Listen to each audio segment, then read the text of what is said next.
திண்டுக்கல் மாமு கோவிலூர் பிரிவு அருகே குருவிக்குளத்தில் திருமணத்தை தாண்டிய உறவிற்கு இடையூறாக இருந்த கணவனை கட்டையால் அடித்து கொலை செய்த மனைவி மற்றும் ஊர்காவல் படை வீரர் கைது.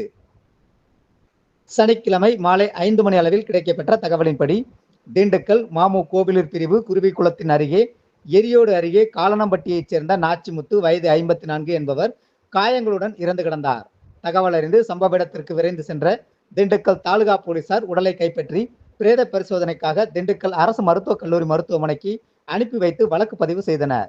இதுகுறித்து திண்டுக்கல் மாவட்ட காவல் கண்காணிப்பாளர் பிரதீப் உத்தரவின் பேரில் புறநகர் டிஎஸ்பி சிபிசாய் சௌந்தர்யன் மேற்பார்வையில் தாலுகா காவல் நிலைய ஆய்வாளர் பாலமுருகன் தலைமையிலான போலீசார் விசாரணையை தொடங்கினர்.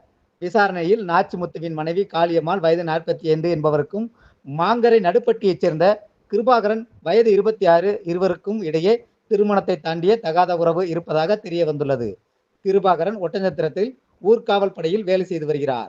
திருமணத்தை தாண்டிய உறவிற்கு இடையூறாக இருந்த நாச்சிமுத்துவை அவரது மனைவி காளியம்மாள் மற்றும் கிருபாகரன் இணைந்து கல் மற்றும் கட்டையால் தாக்கி கொலை செய்தது முதற்கட்ட விசாரணையில் தெரிய வந்தது. இதையடுத்து காளியம்மாள், கிருபாகரன் ஆகிய இருவரையும் கைது செய்த திண்டுக்கல் தாலுகா காவல்துறையினர் இருவரிடமும் விசாரணை மேற்கொண்டு வருகின்றனர்.